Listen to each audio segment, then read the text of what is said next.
Dudani amanti amma ayyaana Arafaa Eid al-Adha ayyaana Arafaa kan jennu kun inni gosa roga islaamummaa namni tokko ittiin islaama ta'u keessaa tokko innis hajjii kan jedhamu jedhachaadha. Arkaanii sana keessaa tokko hajjii deemu namni umurii isaa kenname muslima ta'ee hajjii deema dirqama cha namni islaama ta'e islaama isaa guuttachuuf walaagaa isaa yoo guuttate jedhee hajjii umurii isaa keessaa tokko dirqama. Gariin immoo asitti kan hojjetu jira. Kan achi dhaquu hin dandeenyes waggaa waggaatti waa hin hojjetu jira. Innis maanni gaafa ji'a kanaadhaa ji'a Zulhijjaa kan jedhamu kana keessatti guyyaa 10 soomutu jira. Akka sunnaatti dirqama hin ta'in baay'ee jaallatamaadha. Ayyaanni kun ayyaana Arafaa jedhama akka afaan biyya keenyatti yookaan immoo Eid Adhaa jedhaniin Adhaa jechaan gorraasaa jechaadha udhiyaa qaluudhaaf moggaafame. Guyyaan kun guyyaa gammachuu ummanni islaamaa ka dandahee hajji hin deemin ka biyya jiru guyyaa iidaa dura guyyaa tokko namni danda'u soomanee guyyaa itti aanu immoo salaata ganaman bayanii salaatanii achi bakka salaatatirraa takbiirtan dhaqanii achirraa wayita garanillee gammachuun takbiirtaa godhaa galanii gaafa iida kana soomaan deemama hanga dhaqamee salaatamee du'aayin ta'amee gara manaatti deebi'amutti soomaan deemama jechaadha. Isaa booda iddoo sana gahamee soomaan salaanni iidaa sun salaatamee du'aayin godhatamee gara manaatti gaafa deebi'amu otoo galtee sooma kisanan hiikin qalma kana raawwatta jechaadha.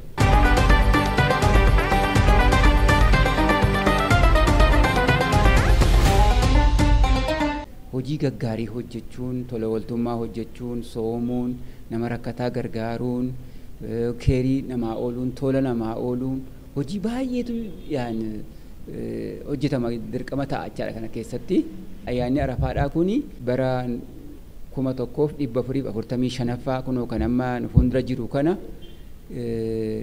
inni bara hijiraatti bara hijiraa lammaffaa irratti dirqama ta'ee shari'aadhaan jechaadha. Guyyaa kabajamaa kanaa guyyaa qalanii rakkataa nyaachisan keessumaa dubartoota abbaa manaa hin qabne ijoollee abbaa hin qabne ijoollee haadha hin qabne ijoollee haadhaaf abbaa hin qabne rakkatoota nyaachisan obaasan uwwisan guyyaa wal dubbisan fira fufan firoomii haadhaaf abbaarraa kaasanii hollaarraa kaasanii fira dubbisanii nyaachisanii obaasanii guyyaan guyyaa akkanaati. Namni danda'u hoolaa yoo qabaate yoo kiree yoo qabaate ofii fi maatii ofiitirraa qaluudhaan waan qale kan ammoo bakka sadiitti baasee tokko maatii ofiitiif godhee tokkollee godhatee tokkos kaayatee tokkos sadaqatee akka sanitti maatii ofii wajjin gammadaa. Kaqabu uffata jijjiirata haarayaa kan qabne immoo waan qabu miicatee guyyaa gammachuutii jechuu barbaadeeti.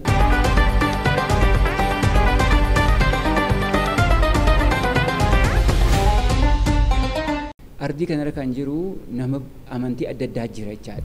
Namoota warra amantii qaban kanas immoo diiniin keenya kaa'eefii jira seera kaa'ee jira. Dirqamumaan kaa'ee jira. Isa bira goraa gargaaraa. Yeroo inni isin waamu waadhaa fi yoo inni gargaaraa jedhe gargaaraa yoo inni rakkate rakkina isaa qabaa yeroo inni dhukkubu akka zayyaraa akka gaggaafadhaa rakkina walii wajjin hawaasummaa shari'aa makeenyatu amantii makeenyatu kaa'e jechaadha. Sanarratti sigaan isaanii wajjin ammas immoo kana bichaa miti ilmuma namaa kan ta'e kana kabajaa walaqad karramnaa banii aadam jee rabbiin ilmuma namaa kan ta'e kabajnee irraa jedhe rabbiin nama ilma namaa ta'een nama kan ta'een wala isa islaamaa isa sanaan jenni isa isni kophaadhaan ilmo namaa kan ta'een jecha gaarii jedhaa nuun jedhee quraana keenya keessatti nu ajajechaadha. Waan rabbiin karaan taasisiniin hin gammannu gammachuun hundi gammachuu miti gammachuu jechuun waan rabbi jaallatudha. Waan nabiyyi Muhammad jaallatudha. Waan rabbi karaa taasise waan nabiyyi Muhammadtu karaa taasisetu gammachuudha. Kanaafi gammachuun guyyaa sanaagaa akka kanatti darba hordoftoonni amantaa akka kanatti dabarsaan isinii jedha. Kanaaf egaan guyyaa gaafa sanaa nusi namooti isaanii warreen amantii biraa hordofanis baga iidii geessan nuun jedhu baga gammaddan jedhu nus immoo baga wajjiniin geenye jenna dabalee ammas immoo hin waamna kottaa bu'aan dhugaa jenna wal waamna akkuma duudhaa keenyaatiin akkuma aadaa keenyaan guyyaa gaafa sanaa immoo ittiyyuu caala jechaadha. Guyyaa gaafa sanaa immoo itti caallee wal zayyaruu jira haala gaariidhaan tola ooltummaadhaan akkuma isaanis gaafa kan isaanii ni waaman nus gaafa sana waamu wal zayyarra haala gammachuudhaan du'aayis biyya keenyaaf ofiis godhaa akka kanattiin guyyaa gaafa sanaa haala gammachuudhaan keessa oollaa jechuudha. Gammachuun nageenya wal qabata. Gammachuun ollaa wajji gammadan, fira wajji gammadan, maatii wajji gammadan. Maatii keessa ka amantaa adda addaa qabaatu jira. Gammachuun immoo maraafi. Amantaan Islaamaa kallattiin waa'ee nageenyaa dubbata. Assalaam maqaa rabbiitirraa yoo kaafne maqaa rabbiitirraa maqaan rabbii nagaya. Namni muslimaa dura wayita walitti dhufu nageenyi sirratti haa ta'u waliin jedha. Ka biraatitti illeef nageenya kennaaf afaan inni beekun jecha nagayaan buluuf ollaan kee nagayaan haa buluu jedha Oromoon. Wanni rakkoon ollaa keetirra ga'ee sibira ga'ee jecha. Ibiddi ollaa keetitti qabatee boru sibira dhufaa jecha. Nageenyi nama maraafuu barbaachisaadha jedha amantaan Islaamaa. Nageenyatti yaamna, nageenyatti lallabna, nageenyi yoo jiraate misoomni jira, nageenyi yoo jiraate wal keessa deemuun jira, nageenyi yoo jiraate amantaallee misooma. Amantaan kamuu yoo nageenyi jiraate misooma. Akka amantaa keenyaatti egaa obboleessa keessa ta'uu baate